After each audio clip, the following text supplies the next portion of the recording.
Good morning and welcome to Breakfast Central. Thank you for joining us this week on the show. It's a brand new Tuesday morning, and our third man is unfortunately unable to join this morning, but he'll be back on set. And is watching. Shout out to you, Joe. Shout out to you, Joe. Joe Hansen, we love you and we can't wait to have you back. And we miss you so much. You should have been complete without you. Please come back. But welcome to the show. I am Olive Emodi. And I'm Gbenga. This is Breakfast Central, where we bring you the right things to start your day right. Insightful discussions, the latest news, and brilliant analysis.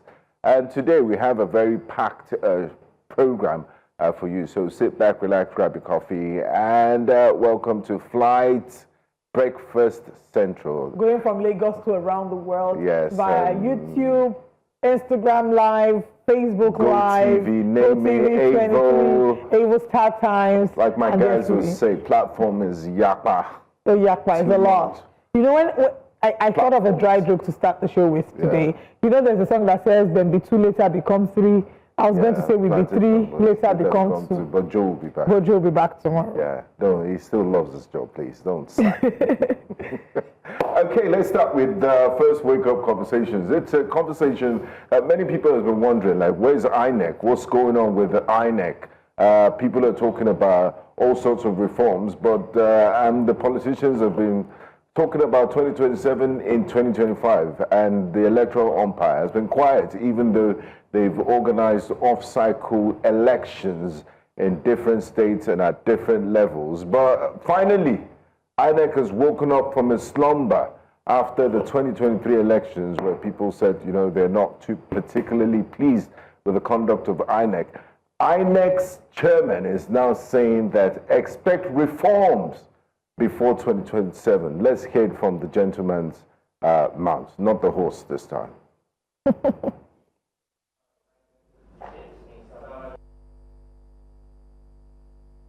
We reviewed the 2023 general elections on our own. We engaged with the stakeholders. We came up with 142 recommendations.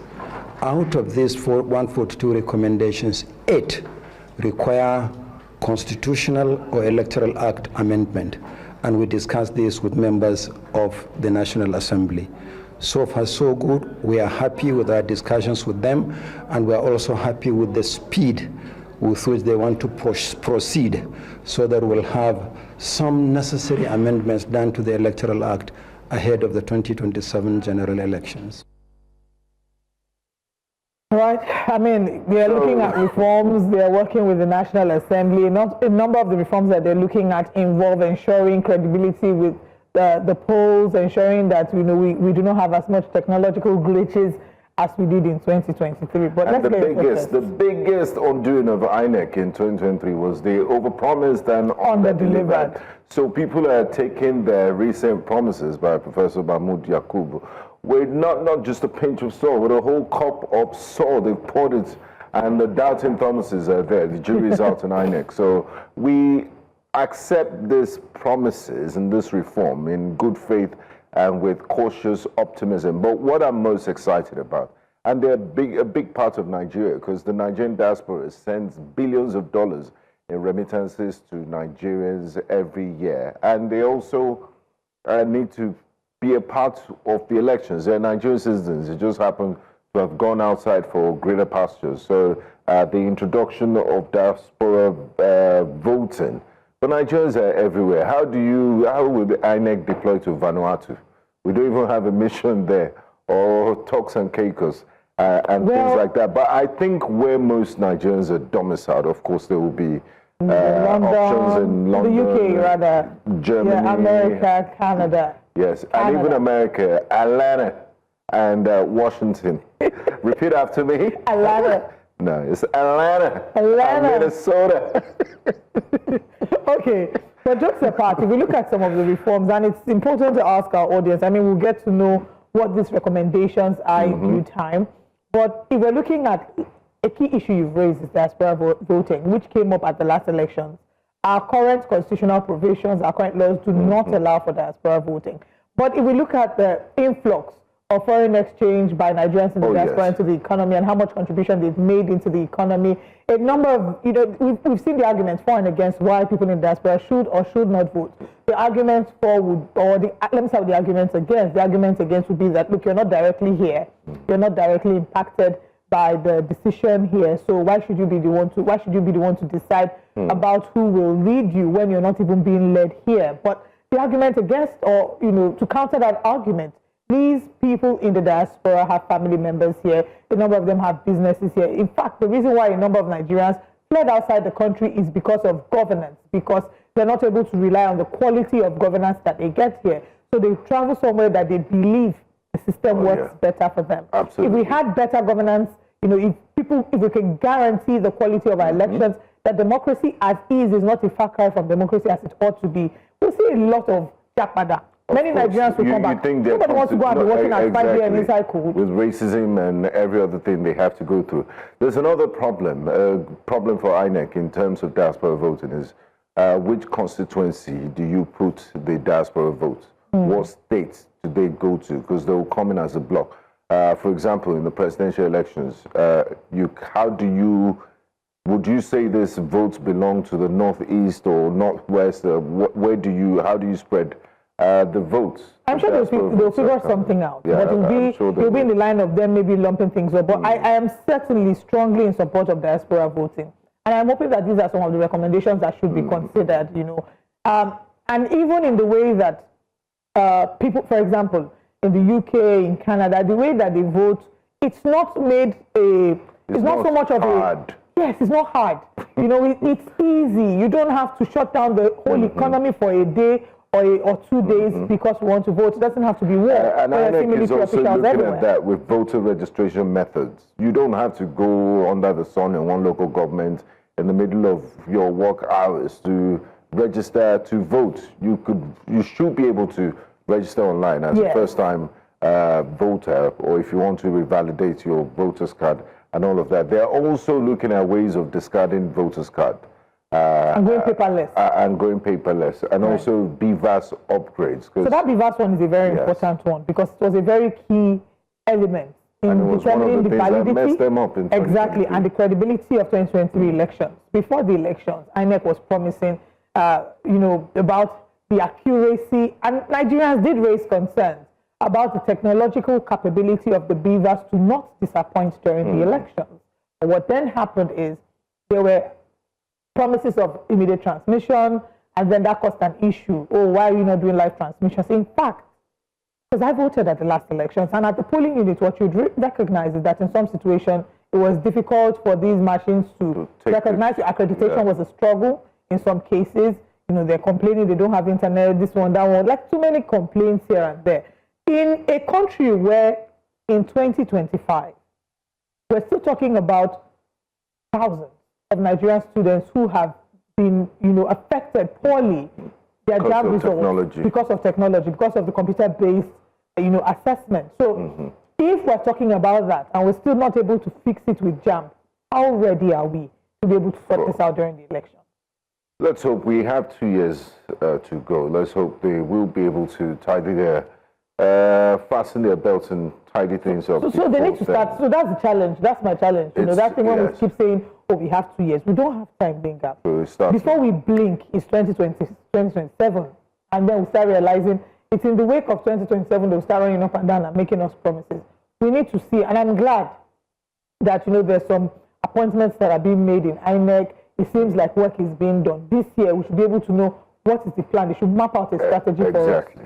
Anyway, let's move away from INEC now to talk about still the drama happening with the governor of Rivers State and his predecessor, Nyesom Wike, the minister of the FCT. As is his character, the minister of the FCT did grant another media chat where a number of things were said. And one of them was that the Governor Fubara, came with 2 APC governors to beg him. I didn't say it. Let's take a look. There were reports in the media that the suspended governor of Rivers State came to your house. Can you give us an insight? And yesterday, we saw a very sober governor, and from the readings, from the body language, you will know that this man is calling for peace. So, first of all, can you confirm maybe former Governor Sim Fubara visited you privately? The president has called for peace severally. Not peace. I'm calling. I said the president has called for peace severally. And I cannot see that. And one president has called for peace. He said don't want peace. Yes, he came. He came with two governors and one other person. Unfortunately, the two governors are APC governors, unfortunately. So I will not pursue him. And he said, he wants peace. Fine.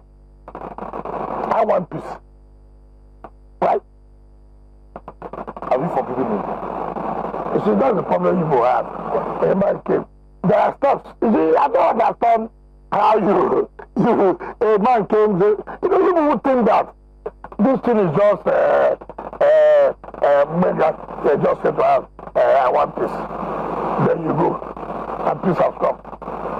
What that means that there's an open door, an open window for you. Take the necessary steps to show really you want peace. Indeed, this is a self-inflicted injury. Doesn't need it. Doesn't need it.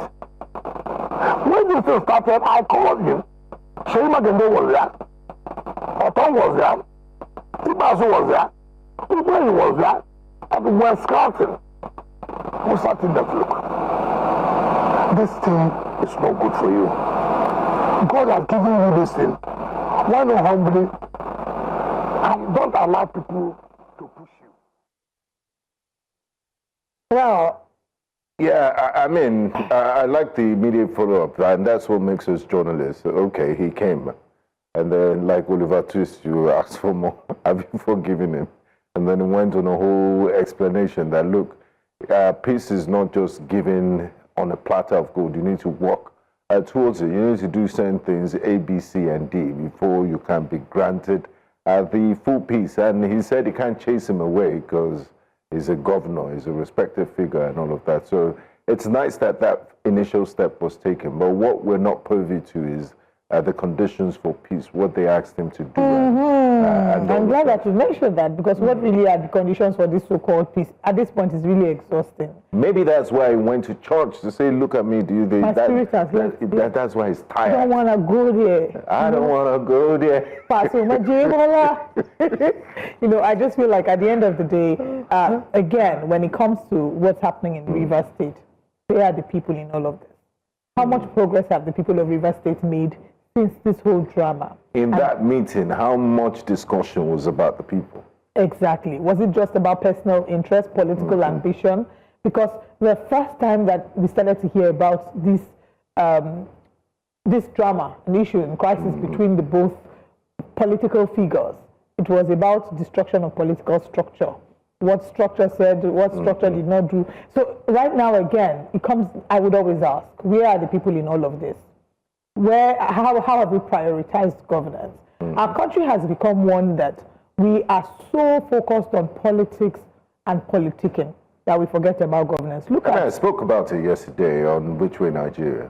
Look at what Kanduje said when he said that, nobody's saying that Nigeria is a one-party state, but they welcome everybody, and it's because of what they see their party doing. Fantastic what they're doing. And then in fact, the reports had it that he was negotiating the final terms of movements with two governors, to the All Progressives Congress. Let's not all pretend that we don't know what is happening. Like, we don't know the politics that is happening on the surface of it. Everybody has seen the APC as that instrument, that carrier that will lead them to the promised land with their own personal selfish ambitions. When we had people come on the show to talk about the defection, when we ask, what was the goal? Everybody says, you don't go to elections to lose. It seems that the APC is the vehicle that will lead us there. The irony is, this country is not like we're in such a good phase that it's so a land that is filled with milk and honey, everything is so nice and cozy like Switzerland.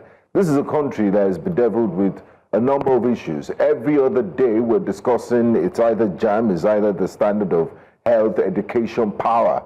And then these politicians, you feel like they're disconnected from the reality of a lot of Nigerians, because what is priority to them, what they're discussing, the issues they're focused on, and unfortunately, a lot of us who are distracted by all this politicking, and governance has taken a back seat. Yeah. I've been talking about street lights in Lagos for God knows how long, and nothing seems to have been done. I mean, that's just one of the most basic things. Exactly. So imagine going around all the states with all the issues. I think it's about time we get back to governance and focus on what really matters. I also think that we need to then focus on building and breeding a new crop of politicians that do not have the current mindsets that, these ones have. Survival mindset. Exactly. Let your work speak for you. The people remember will vote you. I don't want to call the name of the person. Many years ago when we were working together, I went to see a certain politician. I don't want to call the person's name. I know the person. And it was a conversation we were having, like we're about to interview this politician. We went there to interview the person. And if you remember, we asked this person, why do their generation not want to leave governance for the young people? And I remember this person's answer. The person's answer was that young people are not ready, that they will do the exact same thing that the older politicians are doing. So I think whilst we are advocating against the ills that we currently see in our political system, I think it's also imperative that we start to breed and build a new crop of politicians. I like that, regardless, it's changing the narrative regardless of age. Yes. Because it's not an age thing. I mean, we had a minister that was Minister of Humanitarian Affairs. He was suspended. We don't know, EFCC is mute on that issue for misappropriation of funds. He was a young Nigerian. So when people say young people, we need a country is built by the wisdom of the old and the youthful and the strength and youthfulness of the young. So we need a combination. We need everybody's hands on deck. Collaborative effort. Exactly, right. Collaborative effort. So we need to change that mindset. Oh, it's survival. Yes. It's my turn to eat. Let me steal enough so I will never be poor. So that my generation will never be poor. Because at the end of the day, when we will all leave this earth, and when you live with nothing, you will not even live with the clothes you're wearing. They will change you into white clothes or whatever clothes they use at the morgue. So just even going back to, I would say, going back to the basics, whilst we are fixing the older ones, we're starting with the younger generation. I'm very particular about going to teach values to secondary school students, primary school students. As a matter of fact, it's something that I've thought about, because I feel that back in the day when I was in secondary school, I know we used to have these things where we have secondary school students apply to be in the United Nations. They're teaching them about policy making from a young age. Mock United. So we need to start teaching governance in that same method. Social studies, we probably need to redesign our curriculum. Teach them about governance. Teach them about the values that they need to watch out for. Teach them about integrity in governance. Teach them against certain acts and practices that have become the norm, with our, because we're not going to get a change. We're just going to see the same values being recycled year in, year out. People will come, promise change, go in, and yes, they might intend to change or intend to bring about change, but the system will not give them an opportunity, and then after a while they'll be sucked into the system. And if you try to fight the system will fight you. And it becomes a vicious cycle. Yeah. All right. And now let's move to our final story. This morning we're looking at UTME exams. Yesterday we talked about how the CEO of Educare, Alex Onya, who's an education activist, had decided to take JAMB, to sue JAMB and say to them, look, you have 7 days with which you should share with us the results. The mark sheets is what they were asking for the exams. Recall that as at yesterday, there were complaints, thousands. Alex Onya says they have over 13,000 students who have evidence of glitches.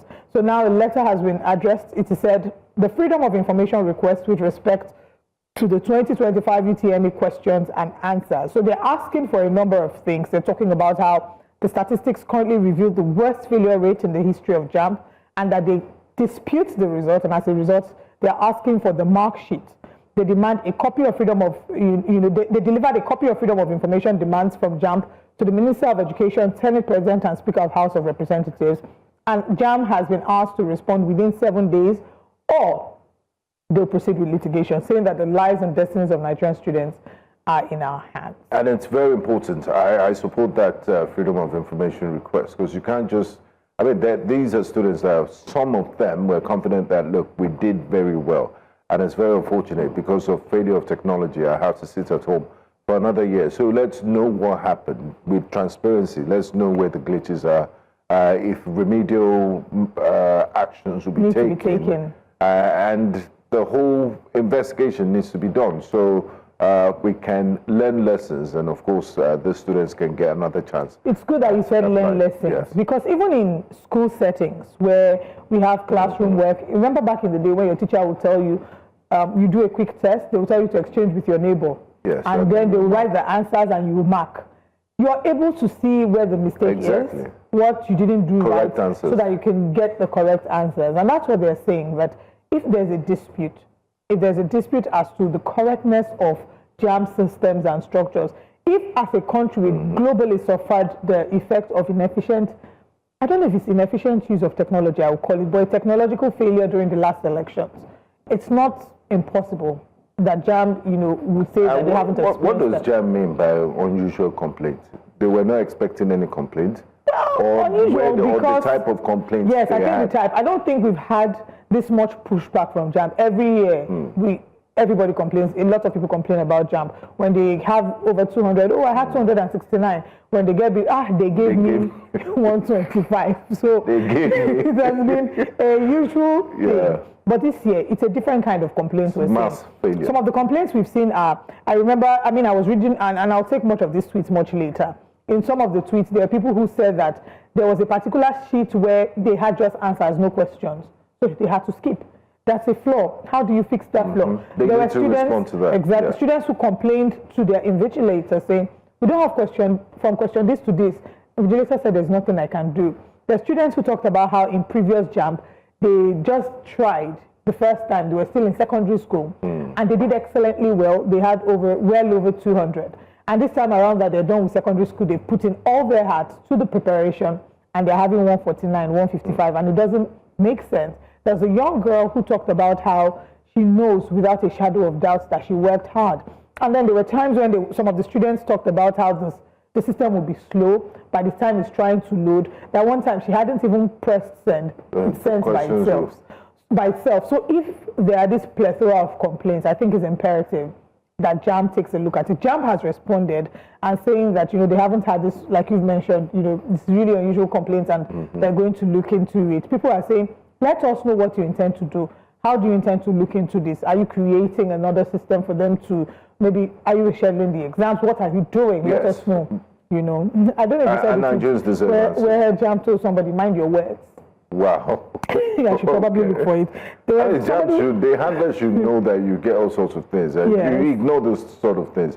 When you respond, you're highlighting, you're even putting more focus on the insults or the abuses. Somebody had that JAMB handler. Somebody had said, if my score no reach 200, God will punish you now, 100%. JAMB responded, mind your language. JAMB do have hot temper.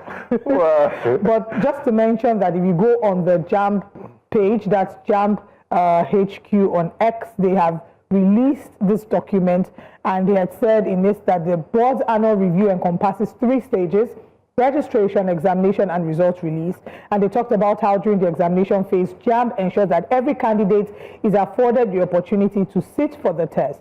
Should any technical issue arise, the board reschedules the examination for affected candidates without hesitation. So it goes without saying that maybe we should expect that there will be a rescheduling. And we should follow up before we forget. Yeah.